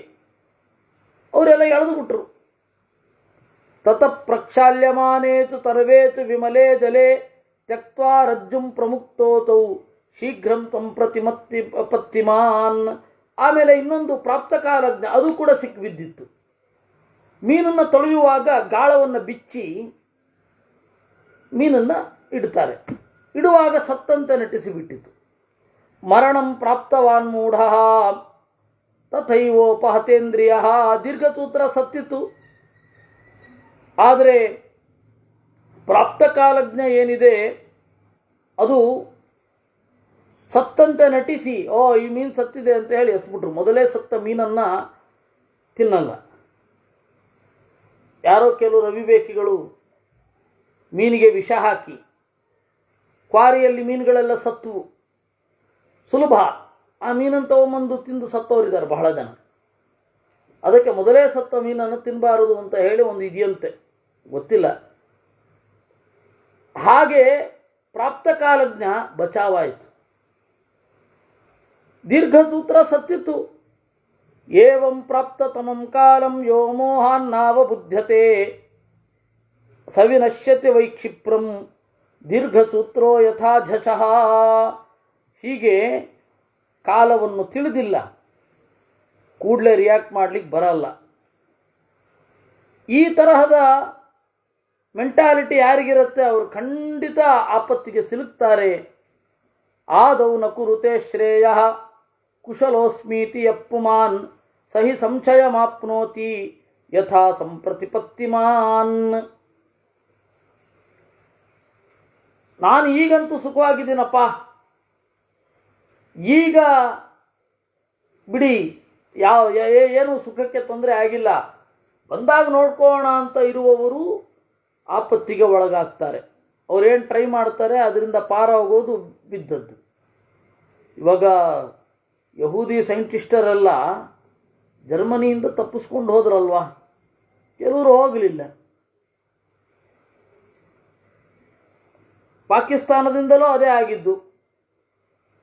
ಬಹಳ ಜನ ಅಲ್ಲೇ ಉಳಿದವರು ಹೋದರೆ ಹಾಗಾಗತ್ತೆ. ಅನಾಗತ ವಿಧಾನಂತೂ ಯೋ ನರ ಕುರುತೆ ಕ್ಷಮಂ ಶ್ರೇಯ ಪ್ರಾಪ್ನೋತಿ ಸೋತ್ಯಂತಂ ದೀರ್ಘದರ್ಶಿ ತಥಾ ಹ್ಯಸೌ. ಪ್ರಾಪ್ತಕಾಲಜ್ಞನ ಈ ಪ್ರಯತ್ನ ಸಫಲ ಆಯಿತು. ಆದರೆ ನಾನು ಪ್ರಿಫರ್ ಮಾಡೋದು ದೀರ್ಘದರ್ಶಿಯನ್ನು, ಮುಂಗಾಣಿಕೆ ಇರುವವರನ್ನು ನಾನು ಪ್ರಿಫರ್ ಮಾಡ್ತೇನೆ ಅಂತಾರೆ. ಇದನ್ನು ರಾಷ್ಟ್ರದ ಹಿನ್ನೆಲೆಯಲ್ಲಿ, ಆಮೇಲೆ ಬೇರೆ ಬೇರೆ ಒಂದು ಫೀಲ್ಡ್ ಅಂತ ಇಟ್ಕೊಂಡಾಗ, ಯಾವುದೇ ಫೀಲ್ಡಿನ ಹಿನ್ನೆಲೆಯಲ್ಲಿ ನಾವಿದನ್ನು ಗಮನ ಇಟ್ಕೊಂಡು ನೋಡಬೇಕಾಗತ್ತೆ. ಈ ಕಥೆ ಬಹಳ ಸಣ್ಣದು, ಆದರೆ ಇದು ಕೊಡುವ ಸಂದೇಶ ಬಹಳ ದೊಡ್ಡದು. ಬೇರೆ ಬೇರೆ ಫೀಲ್ಡ್ಗಳಲ್ಲಿ ಎಂತೆಂಥವ್ರು ಬರ್ತಾ ಇದ್ದಾರೆ, ಹೇಗಿರೋರಿದ್ದಾರೆ, ನಾವು ಅಪ್ಡೇಟ್ ಆಗಬೇಕಾದ್ರೆ ಏನು ಮಾಡಬೇಕು, ಇದನ್ನೆಲ್ಲ ನಾವು ನೋಡಲೇಬೇಕಾಗ್ತದೆ. ಒಂದು ಸಂಸ್ಥೆಯನ್ನು ಬೆಳೆಸ್ತಾ ಇರುವವರು ಕೂಡ ಇದನ್ನು ನೋಡಬೇಕಾಗತ್ತೆ. ಒಂದು ಮ್ಯಾನೇಜ್ಮೆಂಟಿನಲ್ಲಿರುವವರು ಇದನ್ನು ನೋಡಬೇಕಾಗತ್ತೆ, ಕೆಲಸ ಮಾಡ್ತಾ ಇರುವವರು ಇದನ್ನು ನೋಡಬೇಕಾಗತ್ತೆ. ಎಲ್ಲರಿಗೂ ಅಪ್ಲೈ ಆಗುವಂತಹ ಒಂದು ವಿಚಿತ್ರವಾದ ಕಥೆ ಸರಳ, ಆದರೆ ಅದರ ಹಿಂದೆ ಇರುವಂತಹ ಸಾಂಕೇತಿಕ ಅರ್ಥ ಬಹಳ ಹಿರಿದು. ಹಾಗೆ ಕಲಾ ಕಾಷ್ಠಾ ಮುಹೂರ್ತಾಶ್ಚ ದಿನರಾತ್ರ ಕ್ಷಣಾಲವಾಹ ಪಕ್ಷ ಮಾಸಾಶ್ಚ ಕಾಲ ಸಂವತ್ಸರಾಣಿ ಚ ಪೃಥಿವೀದೇ ಚ ಇತ್ಯುಕ್ತಃ ಸಚ ಕಾಲೋ ನ ದೃಶ್ಯತೆ ಅಭಿಪ್ರೇತಾರ್ಥ ಸಿದ್ಧ್ಯರ್ಥಂ ದೂರತೋ ನ್ಯಾಯತಸ್ತಥಾ. ನೋಡಪ್ಪ, ದೇಶ ಎಷ್ಟು ವಿಭಾಗ ಇದೆಯೋ ಕಾಲವೂ ಅಷ್ಟೇ ವಿಭಾಗವನ್ನು ಹೊಂದಿದೆ. ರೂಮಿನಿಂದ ಮನೆಯಿಂದ ಇರುವ ಬಡಾವಣೆ, ಕ್ರಾಸು, ಬೀದಿ, ಆ ಬೀದಿಗಳನ್ನು ಒಳಗೊಂಡ ಬಡಾವಣೆ, ಆ ಬಡಾವಣೆಗಳನ್ನು ಒಳಗೊಂಡ ಊರು, ಹಳ್ಳಿ, ತಾಲ್ಲೂಕು, ಸಿಟಿ ಅಥವಾ ಪಟ್ಟಣ, ಆಮೇಲೆ ಜಿಲ್ಲೆ, ಆಮೇಲೆ ರಾಜ್ಯ ಆದಮೇಲೆ ದೇಶ ಆದಮೇಲೆ ಖಂಡ, ಹೀಗೆ ಬೆಳೀತಾ ಇರುತ್ತೆ. ಅದೇ ರೀತಿ ಕಾಲವೂ ಕೂಡ ಸೂಕ್ಷ್ಮ ಪ್ರಭೇದಗಳನ್ನು ಒಳಗೊಂಡಿದೆ. ಕಲಾ ಕಾಷ್ಠ ಮುಹೂರ್ತ ದಿನ ರಾತ್ರಿ ಕ್ಷಣ ಲವ ಪಕ್ಷ ಮಾಸ ಋತು ಸಂವತ್ಸರ, ಹೀಗೆ ದೇಶ ಕಾಣುತ್ತೆ, ಕಾಲ ಕಾಣಲ್ಲ. ಅಭಿಪ್ರೇತಾರ್ಥ ಸಿದ್ಧ್ಯರ್ಥಂ ದೂರತೋ ನ್ಯಾಯತಸ್ತಥಾ. ಅದರಿಂದಾಗಿ ದೇಶಕಾಲ ಎರಡನ್ನೂ ಕೂಡ ದೇಶವನ್ನು ನೋಡಬೇಕು, ಕಾಲವನ್ನು ನಮಗೆ ಹಿತವಾಗಿದೆಯಾ, ಮನಸ್ಸಿನ ಸ್ವರೂಪ ಏನು, ಆ ಮನಸ್ಸು ದೇಹದೊಂದಿಗೆ ಬಾಳಲಿಕ್ಕೆ ಹಿತವಾಗಿದೆಯಾ ಅಂತ ಕಾಲವನ್ನು ನೋಡಬೇಕಾಗತ್ತೆ. ಏತೌ ಧರ್ಮಾರ್ಥಶಾಸ್ತ್ರೇಷು ಮೋಕ್ಷಶಾಸ್ತ್ರೇಷು ಚರ್ಷಿಭಿಃ ಪ್ರಧಾನವಿತಿ ನಿರ್ದಿಷ್ಟೌ ತೌ ಮೇ ಚಾಭಿಮತೌ ನೃಣಾಂ. ನೋಡಿ, ಈ ದೇಶಕಾಲ, ಏತೌ ದೇಶಕಾಲಗಳು, 1000 ಸರ್ತಿ ಈ ಶ್ಲೋಕ ಹೇಳಬೇಕು, ಬುದ್ಧಿ ಬರಬೇಕು ಅಂದರೆ. ಏತೌ ದೇಶಕಾಲಗಳು, ಧರ್ಮಶಾಸ್ತ್ರದಲ್ಲಿ, ಅರ್ಥಶಾಸ್ತ್ರದಲ್ಲಾಗಲಿ ಮೋಕ್ಷಶಾಸ್ತ್ರದಲ್ಲಾಗಲಿ ಪ್ರಧಾನ. ಧರ್ಮಶಾಸ್ತ್ರವನ್ನು ಚಿಂತನೆ ಮಾಡುವವನು ದೇಶಕಾಲಗಳನ್ನು ನೋಡಬೇಕು, ಅರ್ಥಶಾಸ್ತ್ರವನ್ನು ಚಿಂತನೆ ಮಾಡುವವನು ದೇಶಕಾಲಗಳನ್ನು ನೋಡಬೇಕು, ಮೋಕ್ಷಶಾಸ್ತ್ರವನ್ನು ಚಿಂತನೆ ಮಾಡುವವನು ದೇಶಕಾಲಗಳನ್ನು ನೋಡಬೇಕು. ಗೋಹತ್ಯೆ ಇದೆಯಲ್ಲ, ಮನುವಿನ ಕಾಲಕ್ಕೆ ಅದು ಉಪಪಾತಕ. ನಾವು ಸಂಧ್ಯಾವಂದನೆಯಲ್ಲಿ ಮಾಡ್ತೀವಿ, ಬ್ರಹ್ಮಹತ್ಯ ಶಿರಸ್ಕಂಚ ಸ್ವರ್ಣಸ್ಥೆ ಭುಜದ್ವಯಂ ಸುರಾಪ. ನೋಡಿ, ಅಲ್ಲಿ ಮಹಾಪಾತಕಗಳಲ್ಲಿ ಗೋಹತ್ಯೆ ಬಂದಿಲ್ಲ. ಅಂದರೆ ಆ ಕಾಲದಲ್ಲಿ ಅದು ಉಪಪಾತಕ ಅಷ್ಟೇ, ಮನುವಿನ ಕಾಲದಲ್ಲಿ. ಅದೇ ನಂತರದ ಕಾಲದಲ್ಲಿ ಗೋಹತ್ಯೆಯೇ ಮಹಾಪಾತಕ, ಕೃಷ್ಣನ ಕಾಲ ಆದಮೇಲೆ. ನೀವು ಧರ್ಮಶಾಸ್ತ್ರವನ್ನು ಚಿಂತನೆ ಮಾಡಬೇಕಾದ್ರೂ ದೇಶಕಾಲಗಳನ್ನು ಯೋಚನೆ ಮಾಡಬೇಕಾಗತ್ತೆ. ಇವತ್ತು ಧರ್ಮಶಾಸ್ತ್ರ ಯೋಚನೆ ಮಾಡುವವರು ದೇಶಕಾಲ ಲೀಸ್ಟ್ ಬಾದರ್ಡ್, ಏನು ತಲೆನೇ ಕೆಡಿಸ್ಕೊಳ್ಳಲ್ಲ ಅವರು. ಇಲ್ಲಿ ಹಂಗಿದೆ, ಇಲ್ಲಿ ಹಿಂಗಿದೆ ಅಂತವೆ, ನಗಬೇಕೋ ಅಳಬೇಕೋ ಗೊತ್ತಾಗಲ್ಲ. ಇನ್ನು ಅರ್ಥಶಾಸ್ತ್ರವನ್ನು ಯೋಚನೆ ಮಾಡುವವರು ದೇಶಕಾಲಗಳನ್ನು ಯೋಚನೆ ಮಾಡುವಲ್ಲ. ಅವರಿಗೆ ಹಣ ಡೆವಲಪ್ಮೆಂಟು ಅಂತಂದರೆ ಒಂದು ನಿರ್ದಿಷ್ಟವಾದ ಸೂತ್ರ ಇದೆ, ಅದು ಬಂದರೆ ಮುಗೀತು. ಇನ್ನು ಮೋಕ್ಷಶಾಸ್ತ್ರ, ವೇದಾಂತದಲ್ಲಿಯೂ ದೇಶಕಾಲಗಳನ್ನು ನೋಡೋದೇ ಇಲ್ಲ ಇವರು. ಸೊ ಎಲ್ಲ ಶಾಸ್ತ್ರಗಳಲ್ಲಿಯೂ ದೇಶಕಾಲಗಳನ್ನು ನೋಡಲೇಬೇಕು, ಎಲ್ಲ ಶಾಸ್ತ್ರಗಳಲ್ಲಿಯೂ ನೋಡಲೇಬೇಕು.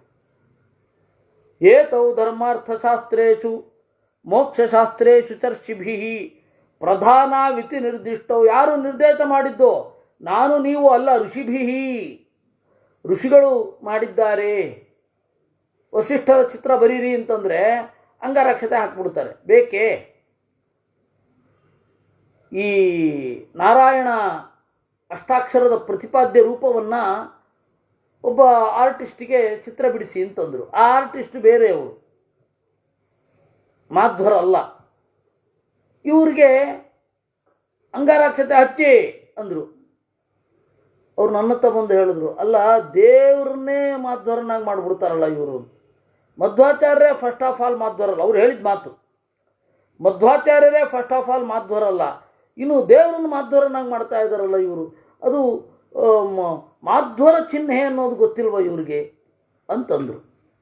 ನಮ್ಗೆ ದೇಶ ಕಾಲಗಳದ್ದೇ ಐಡಿಯಾ ಇಲ್ಲ. ವಸಿಷ್ಠರನ್ನು ರಾಮದೇವರನ್ನ ಚಿತ್ರಿಸ್ಬೇಕಾದ್ರೆ ತಿಲಕ ಚಿತ್ರಿಸ್ಬೇಕೇ ವಿನಃ ಇನ್ನೇನು ಅಲ್ಲ. ನೀವು ಹಳೇ ಇದರಲ್ಲಿ ನೋಡಿದ್ರೇನೆ, ಪ್ರತಿಮೆಯಲ್ಲಿ ನೋಡ್ರಿ ಅಥವಾ ಹಳೆ ಚಿತ್ರದಲ್ಲಿ ನೋಡ್ರಿ, ಇರೋಲ್ಲ.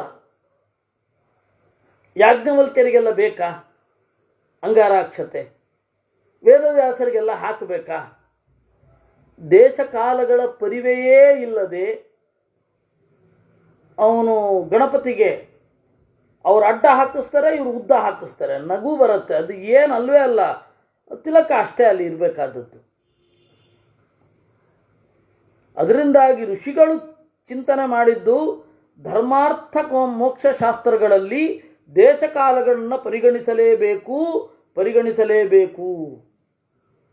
ಪರೀಕ್ಷಕಾರಿಯುಕ್ತಸ್ತು ಸ ಸಮ್ಯಗುಪಪಾದಯೇತ್ ದೇಶಕಾಲಾವಭಿಪ್ರೇತೌ ತಾಭ್ಯಾಂ ಫಲಮವಾಪ್ನುಯಾತ್. ಅದರಿಂದಾಗಿ ಪರೀಕ್ಷೆ ಮಾಡುವವ ಅಂದರೆ, ಪರೀಕ್ಷೆ ಅಂದರೆ ಸುತ್ತಲೂ ನೋಡುವಿಕೆ ಅಂತ. ಪರಿತಃ ಈಕ್ಷಾ ಪರೀಕ್ಷಾ, ಸುತ್ತಲೂ ನೋಡೋದು.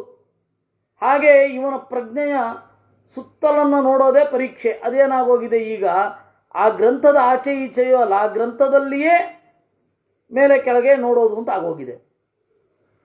ವಸ್ತುತಃ ಪರೀಕ್ಷೆ ಅಂದರೆ ಆ ಗ್ರಂಥದ ಸುತ್ತಲೂ ಅವನೇನು ಅಧ್ಯಯನ ನಡೆಸ್ತಾ ಇದ್ದಾನೆ ಅದನ್ನು ಚಿಂತನೆ ಮಾಡಬೇಕು. ಅದರ ಅರ್ಥ ಕಳ್ಕೊಂಡಿದೆಯಲ್ಲ. ಪರೀಕ್ಷಕಾರಿಯುಕ್ತಸ್ತು, ಸುತ್ತಮುತ್ತಲಿನ ಪರಿಸರವನ್ನು ನೋಡಿ ಸಮ್ಮತವಾದ ಧರ್ಮವನ್ನು ಮಾಡುವವ ಯುಕ್ತ. ಅದೇ ದೇಶಕಾಲ. ಆ ದೇಶಕಾಲಗಳಿಂದಲೇ ಫಲವನ್ನು ಚಿಂತಿಸೋದು, ಫಲವನ್ನು ಪಡೆಯುವುದು ಅನ್ನುವಲ್ಲಿಗೆ ಆಪದ್ಧರ್ಮ ಪರ್ವದಲ್ಲಿ 7ನೆಯ ಅಧ್ಯಾಯ. ಯುಧಿಷ್ಠಿರ ಸರ್ವತ್ರ ಬುದ್ಧಿ ಕಥಿತಾ ಶ್ರೇಷ್ಠಾತೆ ಭರತರಚಭಾ ಅನಾಗತ ತಥೋತ್ಪನ್ನ ದೀರ್ಘಸೂತ್ರ ವಿನಾಶಿನಿ. ಅಲ್ಲ, ನೀವು ಈ ಮೀನಿನ ಕಥೆಯ ಮೂಲಕ ನೋಡಿ, ಮೀನು ಇತಿಹಾಸ ಅಂತ ಹೇಳಲಿಲ್ಲ, ಒಂದು ಕಥೆ ಹೇಳ್ತೀನಿ ಅಷ್ಟೇ. ಅಂದರೆ ಇದು ಸಾಂಕೇತಿಕ, ಸಿಂಬಾಲಿಕ್ ಅಂತ. ನೀವು ಮೀನಿನ ಮೂಲಕ ಬುದ್ಧಿಯನ್ನು ಗ್ರಹಿಸಿದ್ರಿ. ಅವನು ಬ್ರೂಸ್ಲಿ ಒಂದು ಕಡೆ ಹೇಳ್ತಾನಲ್ಲ, ಬೆರಳು ನೋಡಬೇಡಿ, ಚಂದ್ರನನ್ನು ಮಿಸ್ ಮಾಡ್ಕೋತೀರಾ ಅಂತ. ಬೆರಳಿರೋ ಚಂದ್ರನ ತೋರಿಸ್ಲಿಕ್ಕೆ. ಬೆರಳು ಎಲ್ಲಿಗೆ ತೋರಿಸ್ತಾ ಇದೆಯೋ ಅಲ್ಲಿ ನೋಡಬೇಕು. ನೋಡಿ, ಯುಧಿಷ್ಠಿರ ಹಾಗೆ ಮಾಡ್ತಾ ಇರೋದು. ಸರ್ವತ್ರ ಬುದ್ಧಿ ಕಥಿತ. ಅವನು ಮೀನು ಗ್ರಹಿಸಲಿಲ್ಲ, ಮೀನಿನ ಸಂಕೇತವನ್ನು ಇಟ್ಟುಕೊಂಡ ಬುದ್ಧಿಯನ್ನು ಗ್ರಹಿಸಿದ. ಸರ್ವತ್ರ ಬುದ್ಧಿ ಕಥಿತ ಶ್ರೇಷ್ಠಾತೆ ಭರತರಚಭಾ ಅನಾಗತ ತಥೋತ್ಪನ್ನ ದೀರ್ಘಸೂತ್ರ ವಿನಾಶಿನಿ. 3 ಥರದ ಬುದ್ಧಿ ಇದೆ. ಆ ಟೈಮಿನಲ್ಲಿ ರಿಯಾಕ್ಟ್ ಮಾಡುವಂತಹ ಬುದ್ಧಿ. ಕೆಲವರು ಇರ್ತಾರೆ, ಆ ಟೈಮ್ ಬರೋ ತನಕ ಒಳ್ಳೆ ಬೆಪ್ಪರು ಥರ ಇರ್ತಾರೆ, ಟೈಮ್ ಬಂದ ಕೂಡಲೇ ಟಕ್ಕ ರಿಯಾಕ್ಟ್ ಆಗೋಗ್ತಾರೆ. ಇದು ಉತ್ಪನ್ನ. ಇನ್ನು ದೀರ್ಘಸೂತ್ರ, ದೀರ್ಘದರ್ಶಿ. ಇನ್ನೊಂದು ವಿನಾಶಿನಿ, ವೇಗವಾಗಿ ಆತ್ಮನಾಶದತ್ತ ಸಾಗ್ತಾ ಇರುವಂತಹ ಬುದ್ಧಿ. ಹೀಗೆ 3 ತರಹದ ಬುದ್ಧಿ ಇದೆ. ತದಿಚ್ಛಾಮಿ ಪರಾಂ ಬುದ್ಧಿಂ ಶ್ರೋತುಂ ಭರತ ಸತ್ತಮ ಯಥಾ ರಾಜನ್ ವಿಮುಚ್ಚೇತ ಶತ್ರುಭಿ ಪರಿಪೀಡಿತ. ಈಗ ನನಗೆ ಬೇಕಾದದ್ದು ಕೂಡಲೇ ರಿಯಾಕ್ಟ್ ಆಗುತ್ತಲ್ಲ, ಆ ಬುದ್ಧಿ. ಕ್ವಿಕ್ ಡಿಸಿಷನ್ ತೆಗೆದುಕೊಳ್ಳುತ್ತಲ್ಲ, ಕೂಡಲೇ ಅದು ತೀರ್ಮಾನ ತೆಗೆದುಕೊಳ್ಳುವಂತಹ ಬುದ್ಧಿ, ಕೂಡಲೇ ರಿಯಾಕ್ಟಿವ್ ಆಗುತ್ತೆ. ಆ ಬುದ್ಧಿಯ ಬಗ್ಗೆ ಬೇಕು. ಯಾಕೆಂದರೆ ಶತ್ರುಗಳು ಆಕ್ರಮಿಸಿದಾಗ ನಮಗೆ ಬೇಕಾದದ್ದು ಆ ಬುದ್ಧಿ. ಆ ಬುದ್ಧಿಯ ಬಗ್ಗೆ ನಾನು ತಿಳ್ಕೊಳ್ಬೇಕು ಅಂತ ಇದ್ದೇನೆ. ಧರ್ಮಾರ್ಥ ಕುಶಲಂ ಪ್ರಾಜ್ಞಂ ಸರ್ವಶಾಸ್ತ್ರ ವಿಚಾರದಂ ಪೃಚ್ಛಾಮಿ ತ್ವಾಂ ಕುರುಶ್ರೇಷ್ಠ ತನ್ಮೇ ವ್ಯಾಖ್ಯಾತುಮರ್ಹಸಿ. ಧರ್ಮಾರ್ಥಗಳನ್ನು ತಿಳಿದವರಾದ, ಪ್ರಾಜ್ಞರಾದ, ಎಲ್ಲ ಶಾಸ್ತ್ರದಲ್ಲಿ ಜಾಣರಾದ ನಿಮ್ಮನ್ನು ಕೇಳ್ತಾ ಇದ್ದೇನೆ, ದಯವಿಟ್ಟು ಹೇಳಬೇಕು. ಶತ್ರುಭಿರ್ಬಹುಭಿರ್ಗ್ರಸ್ತೋ ಯಥಾ ಮುಚ್ಚೇತ ಪಾರ್ಥಿವ ಏತದಿಚ್ಛಾಮ್ಯಹಂ ಶ್ರೋತುಂ ಸರ್ವಮೇವ ಯಥಾ ವಿಧಿ. ಸುತ್ತಮುತ್ತಲೂ ಶತ್ರುಗಳು ಅಟಕಾಯಿಸಿಕೊಂಡಾಗ, ಅಚ್ಚ ಕನ್ನಡದ ಶಬ್ದ, ಅಟಕಾಯಿಸಿಕೊಳ್ಳುವುದು ಅಂದರೆ ಸುತ್ತಲೂ ಸುತ್ತುವರೆದಿರೋದು ಅಂತ. ಅವನು ಹೇಗೆ ಬಚಾವಾಗ್ತಾನೆ? ವಿಷಮಸ್ಥಂ ಹಿ ರಾಜಾನಂ ಶತ್ರವ ಪರಿಪಂಥಿನಃ ಬಹವೋ ಏಕಮುದ್ಧರ್ತುಂ ಯತಂತೆ ಪೂರ್ವತಾಪಿತಾ. ಒಬ್ಬ ರಾಜ ಸಂಕಟದಲ್ಲಿರ್ತಾನೆ ಅಂತಂದರೆ ಅವನಿಗೆ ಸುತ್ತಮುತ್ತಲೂ ಕಲ್ಲು ಹಾಕೋರೇ ಜಾಸ್ತಿ. ಕನ್ನಡದಲ್ಲೊಂದು ಗಾದೆ ಇಲ್ವೇ, ತೋಳ ಹಳ್ಳಕ್ಕೆ ಬಿದ್ದರೆ ಆಳ್ಗೊಂದು ಕಲ್ಲು ಅಂತ. ಬಲಿಷ್ಠನಾದ ಒಬ್ಬ ವ್ಯಕ್ತಿ ಹಳ್ಳಕ್ಕೆ ಬೀಳೋದನ್ನು ನೋಡಿದ್ರೆ ತಲಾ ತಿಟ್ಟಿಗೆ ಒಂದೊಂದು ಮಾತಾಡ್ತಾರೆ. ಅವನು ಬಲಿಷ್ಠನಾಗಿದ್ದಾಗ ಇವ್ರಿಗೆ ಬಾಯ ಇರಲ್ಲ. ರಾಜನ ವಿಚಾರದಲ್ಲೂ ಅಷ್ಟೇ, ಜಾರಿ ಬಿದ್ದ ಅಂದರೆ ಅವನ ವಿರುದ್ಧ ಪಿತೂರಿಗಳೇ ಹೆಚ್ಚು.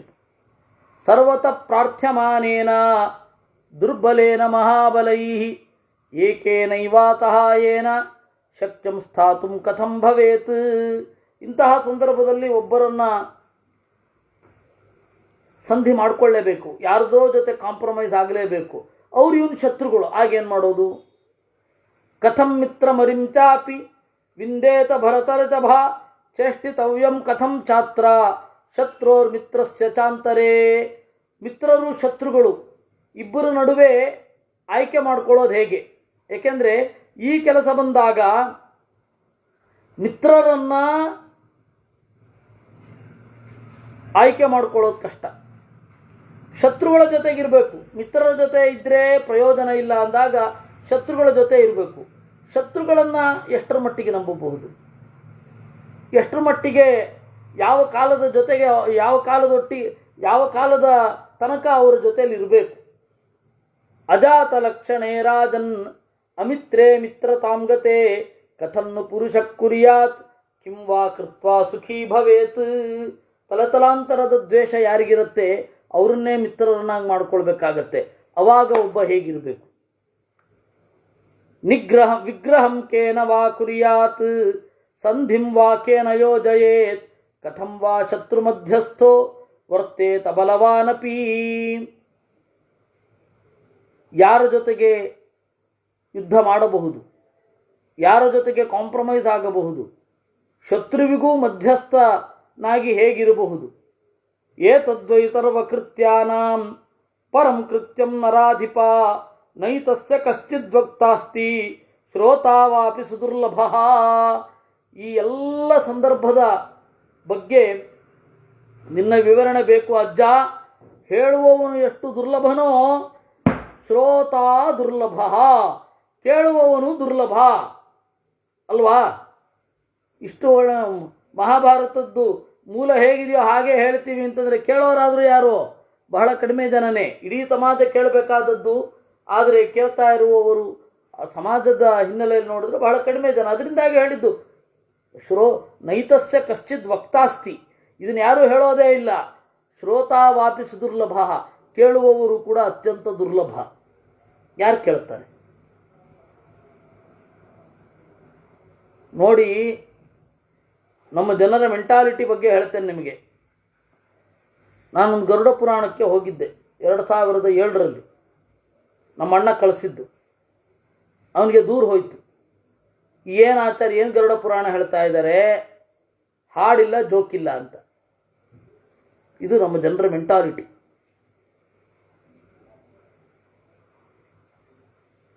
ಈ ಥರದವರಿದ್ದರೆ ಯಾವ ಗಂಭೀರವಾದ ವಿಚಾರವನ್ನು ಕೇಳಬೇಕು? ಕೇಳ್ತಾರೆ. ಋತೆ ಪಿತಾಮಹಾತ್ ಭೀಷ್ಮಾತ್ ಸತ್ಯಸಂಧಾತ್ ಜಿತೇಂದ್ರಿಯಾತ್ ತದನ್ವೀಕ್ಷ ಮಹಾಬಾಹೋ ಸರ್ವಮೇತದ್ಬ್ರವೀಹಿನಃ. ನಿಮ್ಮನ್ನು ಬಿಟ್ಟರೆ ಇವತ್ತು ಯಾರೂ ಇದನ್ನು ಹೇಳೋದಿಲ್ಲ, ದಯವಿಟ್ಟು ನೀವು ಹೇಳ್ರಿ.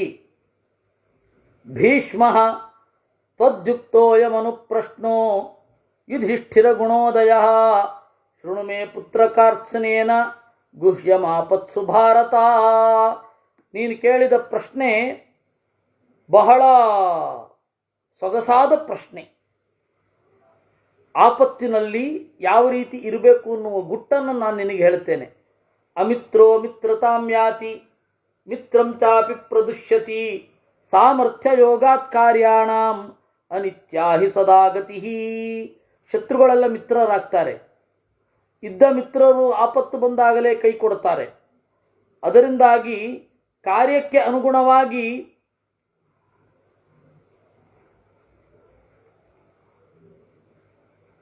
ಅವಾಗ ಕೂಡಲೇ ರಿಯಾಕ್ಟ್ ಮಾಡಬೇಕು. ಮೊದಲೇ ಬರೆದು ಕೊಡ್ಲಿಕ್ಕಾಗಲ್ಲ. ಈ ಥರ ಇದ್ದರೆ ಹೀಗೆ, ಈ ಥರ ಇದ್ದರೆ ಹೀಗೆ ಅಂತ ಇನ್ಸ್ಟ್ರಕ್ಷನ್ಸ್ ಕೊಡಲಿಕ್ಕಾಗಲ್ಲ. ಅದರಿಂದಾಗಿ ನಾವು ಹೇಗಿರಬೇಕು ಅದನ್ನೆಲ್ಲ ಹೇಳಲಿಕ್ಕಾಗಲ್ಲ, ಕೆಲವೆಲ್ಲ ಹೇಳಲಿಕ್ಕಾಗಲ್ಲ. ಬೇಸಿಕ್ಕಾಗಿ ಏನು ಮಾಡಬೇಕು ಅಂತ ಹೇಳಿರ್ತಾರೆ ಅಷ್ಟೇ.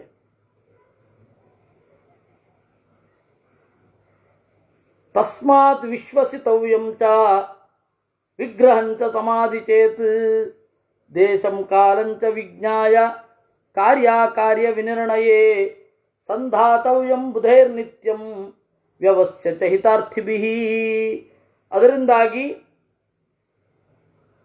ವಿಶ್ವಾಸ ಇಡಬೇಕು, ಒಬ್ಬರಲ್ಲಿ ರಿಸ್ಕ್ ತಗೊಳ್ಬೇಕು. ವಿಗ್ರಹಂಚ ಸಮಾಧಿಶೇತ್, ಯುದ್ಧ ಮಾಡಲಿಕ್ಕೂ ತಯಾರಿರಬೇಕು. ದೇಶ ಕಾಲಗಳನ್ನು ತಿಳಿದು ಸಂಧಾನ ಮಾಡಿಕೊಳ್ಬೇಕು, ಬೇರೆ ಆಗಬೇಕು. ಅಮಿತ್ರೈರಪಿ ಸಂಧೇಯಂ ಪ್ರಾಣಾರಕ್ಷ್ಯಾ ಹಿ ಭಾರತ ಯೋ ಹ್ಯಮಿತ್ರೈರ್ನರೈರ್ನಿತ್ಯಂ ನ ಸಂದಧ್ಯಾದ ಪಂಡಿತ. ಶತ್ರುಗಳ ಒಟ್ಟಿಗಾದರೂ ಸಂಧಾನ ಮಾಡಿಕೊಳ್ಳೇಬೇಕು, ಪ್ರಾಣ ಉಳಿಸ್ಕೊಳ್ಬೇಕು ಅಂತ ಇದ್ದರೆ. ಹಾಗಂತ ಹೇಳಿ ಮೊದಲೇನೆ ಯಾವಾಗ ಆಪತ್ತಿಲ್ಲದೆ ಹೋದಾಗಲೂ ಕೂಡ ಕಾಂಪ್ರಮೈಸ್ ಮಾಡಿಕೊಳ್ತೇನೆ ಶತ್ರುಗಳೊಡನೆ ಅಂತ ಆ ಬುದ್ಧಿ ಇರಬಾರದು. ನಸೋರ್ಥಂ ಪ್ರಾಪ್ನುಯಾತ್ ಕಿಂಚಿತ್ ಫಲಾನ್ಯಪಿತ ಭಾರತ. ಹೀಗಿದ್ದರೆ ಇದೊಂದು ಅವನು ಯಾವ ಫಲವನ್ನು ಹೊಂದೋದಿಲ್ಲ.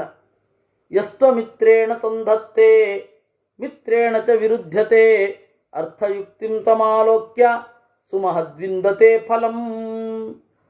ಶತ್ರುಗಳೊಡನೆ ಸಂಧಾನ ಮಾಡಿಕೊಳ್ಬೇಕಾಗತ್ತೆ, ಮಿತ್ರರೊಡನೆ ವಿರೋಧ ಮಾಡಿಕೊಳ್ಬೇಕಾಗತ್ತೆ. ಕಾರಣ ಏನು ಅಂದರೆ ಮುಂದೆ ಏನು ಪ್ರಯೋಜನ ಇದೆ ಅನ್ನೋದ್ರ ಮೇಲೆ. ರಾಜನಿಗೆ ಇದು ಸಂಬಂಧಪಟ್ಟದ್ದು. ಇಲ್ಲಿ ಒಂದು ಕಥೆ ಹೇಳ್ತೇನೆ ಕೇಳು ಅಂತ ಹೇಳ್ತಾರೆ. ಆ ಕಥೆಯನ್ನು ಸೋಮವಾರ ನೋಡೋಣ ನಾವು. ಒಂದು ಬೆಕ್ಕಿನ ಮತ್ತು ಇಲಿಯ ಕಥೆ. ಇದು ಇತಿಹಾಸ ಅಂತ ಹೇಳ್ತಾರೆ, ಸಾಂಕೇತಿಕವಾಗಿಯೂ ನೋಡಬಹುದು. ಯಾಕೆಂದರೆ ಅತ್ರಾಪ್ಯುದಾಹರಂತೀಮಂ ಇತಿಹಾಸಂ ಪುರಾತನಂ ಅಂತ ಇಲ್ಲಿ ಇರುವಂತಹ ಮಾತು. ನೋಡೋಣ. ನಾಳೆ ಶನಿವಾರ, ಭಾನುವಾರ, ನಾಳೆ ನಾಡಿದ್ದು ಯಥಾ ಪ್ರಕಾರ ರಾಮಾಯಣ ಇದೆ. ನಾಳೆ ಮಧ್ಯಾಹ್ನ 11 ಗಂಟೆ ಅಷ್ಟೊತ್ತಿಗೆ ಕುಮುದಮ್ಮನವರ ಮನೆಯಲ್ಲಿ ವಿಷ್ಣು ತತ್ವ ನಿರ್ಣಯ ಮತ್ತು ವಿಷ್ಣು ಪುರಾಣ ಎರಡೂ ಇರುತ್ತೆ. ಸಂಜೆ ರಾಮಾಯಣನೂ ಇರುತ್ತೆ. ಕೃಷ್ಣಾರ್ಪಣಮಸ್ತು.